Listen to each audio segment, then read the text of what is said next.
Sí, si tomamos en cuenta la definición de experiencia, se basa en un conjunto de conocimientos, de habilidades que se adquieren después de haber realizado y de vivido ciertas circunstancias por un determinado tiempo. Y la experiencia tiene que ver, o se logra, con el entrenamiento del quehacer profesional, de la actualización, de la reflexión y también, en mi caso, por ejemplo, de la tarea académica, donde uno comparte con alumnos y docentes mucho tiempo, mucho debate, mucha reflexión y generalmente se recibe mucho más de lo que uno da, ¿no? Pero también es una manera de volver, o sea, la enseñanza recibida a través de la educación pública y tratar de seguir con un poco el lema de la universidad que se refiere a formar personas pensantes, ¿no? En este caso,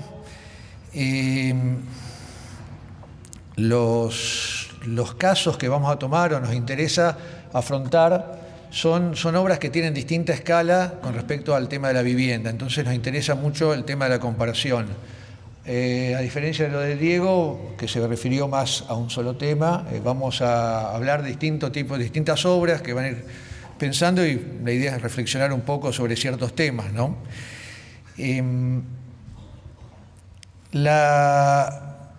Nos interesa no el resultado final a veces, sino, o sea, que de la idea primera,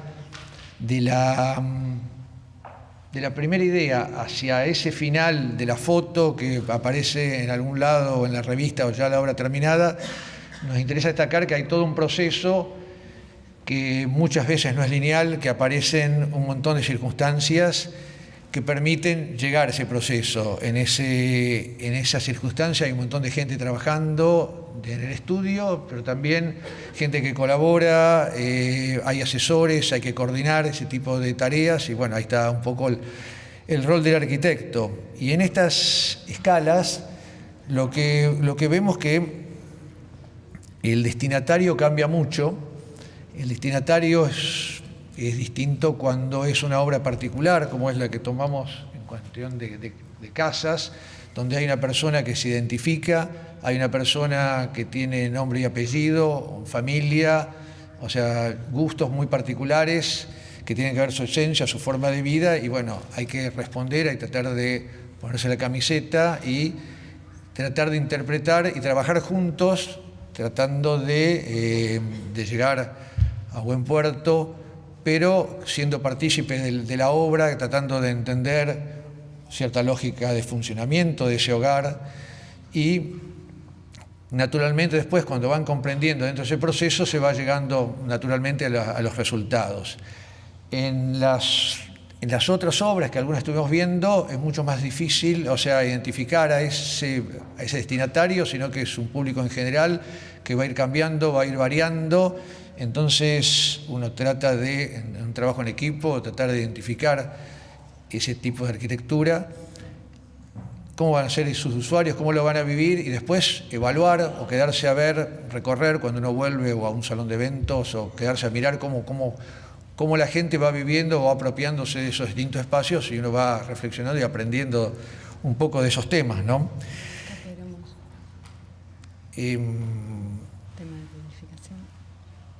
Acá me gustaría aclarar sobre el tema de planificación, que es un tema bastante importante para, como decía Marcelo, desde la idea inicial a ese objeto terminado, a esa obra construida, hay toda una planificación previa que, bueno, es muy importante y de acuerdo a la escala de esa intervención va a ser más simple o más complicada toda esa planificación, ¿no? Entonces tenemos ejemplos, por ejemplo, cosas que recordamos con todo el trayecto, todo el tema de Metropolitano, cómo estábamos a lo mejor en plena construcción, bueno, veo que las casas, las diapositivas siguen, pero bueno, nos interesaba recalcar toda esa experiencia de estar en una obra complicada, 10.000 metros cuadrados que teníamos que construir. Y bueno, en plena construcción nos enteramos, llega el wedding planner, que tenían ya el casamiento de Soledad Pastorutti. Entonces esta persona venía pensando a ver dónde iba a colgar las luces, dónde iba a hacer toda la parte de ambientación, y nosotros estábamos montando toda la estructura. O sea que eso fue toda una experiencia que, bueno, nos ayudó en el momento a lo mejor de tomar decisiones o planificar a lo mejor lo que podía ser una casa en un terreno de a lo mejor de 500 metros cuadrados. Como también en la fluvial, que también fue una obra compleja, y bueno, también toda una ampliación en la terraza, digamos, del edificio antiguo,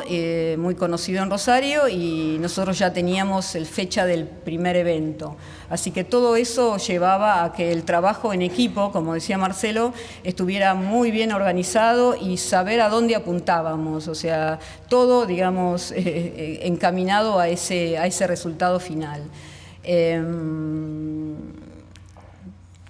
Bueno. Sí, el tema, bueno, aparecieron las casas y hay distintos tipos de casas, o sea, hay casas de perímetro libre donde las situaciones, la relación con el paisaje son distintas, y hay casas urbanas donde el tema de formar parte de un conjunto urbano, de un barrio, de una cuadra,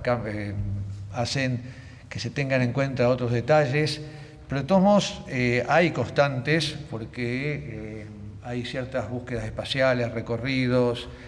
acomodarse, o sea, o tener en cuenta las orientaciones, las ventilaciones, el juego de la luz, se van dando como constantes en las obras, pero hay como la idea un poco de adaptarse un poco al contexto. El tema también de estas casas van dejando ciertas reflexiones que, bueno, después cuando uno vuelve a la casa, por ejemplo en esta casa que es, ya que estamos con ejemplos, que no quería nada, o sea, que era muy cerrada, muy hermética, es más, después le puse una chapa recontra perforada en el frente para tratar de minimizar un poco el encuentro e introvertirse. Y en un momento la idea era poner toda una enredadera y una reja en el contrafrente, pero es más, sacó el césped que había, no le interesaba y tampoco creció nunca la enredadera, ¿no?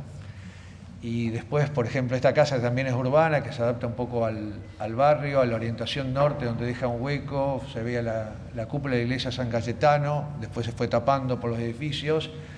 y también se va cerrando un poco, se va abriendo estratégicamente hacia la calle, y después nos interesa mucho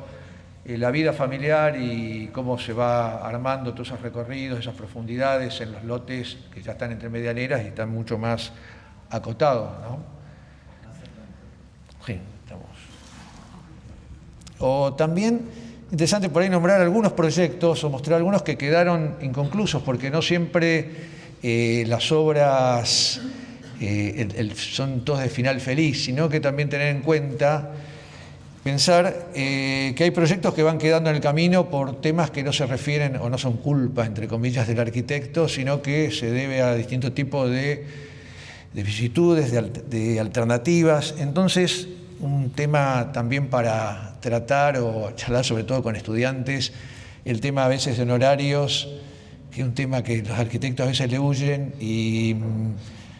conviene muchas veces, que nos sirve de reflexión después de tantos años, decir, bueno, voy cobrando y cobro bien, y dejar claro que uno cobra en etapas, hace un anteproyecto, le dice cuánto va a salir el anteproyecto, después pasa a la otra etapa y después a la dirección de obra a medida que avanza, sino muchas veces queda colgado o mal entendido. Y en una de las casas, una de las señoras nos dijo, la señora mayor dijo, mejor ponerse colorado primero que verde después, ¿no? Eso quedó como enseñanza. Y bueno, acá está justo... Tenemos un ejemplo. La casa. Bueno, en la casa, esta es la casa que después de buscar bastantes búsquedas conseguimos comprar, y era una casa de los años 40, que no resultó ser de los años 40, comenzamos a verificar planos e investigar un poco y empezar a ver espesores de muros. Era una casa chorizo adaptada en los años 40 y se fue acomodando. La casa se conservó la planta baja para cochera y estudio, los dormitorios se adaptaron para la planta intermedia, y pasó en la planta alta una estructura metálica que tenía que ver con experiencias anteriores que fuimos recogiendo, y se adaptó a un ambiente con la cocina y el living comedor integrados y aprovechando terrazas que miran al norte, ¿no? La planta intermedia, que era de los dormitorios, bueno, unos amigos nuestros médicos bastante estructurados, cuando conocieron la casa, no podían entender cómo teníamos la parte social, o sea, cómo tenían que pasar por el hall íntimo para llegar a la parte social. Creo que no lo entendieron todavía, pero bueno, la propuesta nuestra era mucho más, tenía mucho más sentido común, planta superior libre, la podíamos aprovechar, integrábamos los ambientes sociales y, o sea, con una cubierta liviana, sin columnas en el medio para nada, así que bueno, esa era nuestra respuesta, que nos parecía más coherentes. Por otro lado, también una de las experiencias que recogimos, digamos, a lo largo de casas que hemos hecho, que bueno, como decía Gonzalo, que era digamos, para el comitente era todo un tema, trabajar sobre su vivienda y lograr y llegar a tener ese objeto tan preciado. No fue un solo caso, sino que se repitieron, donde llegábamos, o sea, transitábamos toda esa experiencia y llegábamos al resultado, pero en varios casos quedaba la mujer con los hijos solos. O sea que no llegaban, digamos, no se llegaba a ese final feliz para todo el núcleo familiar. Por suerte nosotros, bueno, pudimos transitar toda esa experiencia siendo propietarios y profesionales, con todo lo que implica el final de obra. O sea, como arquitectos el final de obra, bueno, limpieza, mudanza, lo hace el comitente. O sea, uno es como que entrega y se va. En el caso de calle Ayacucho, de nuestra casa, bueno, pudimos contar el final feliz, digamos, después de esa experiencia, así que fue todo un tema. Además, que también esa experiencia no se da como algo repetitivo, sino que cada caso es distinto, los programas van cambiando, también el contexto cambia, y en esa relación dialéctica con las inquietudes del arquitecto, entre los programas que cambian y la situación está de novedad que presenta cada proyecto, está el desafío, bueno, y tratar de disfrutar de cada uno de los proyectos. Así que bueno, muchas gracias por la atención.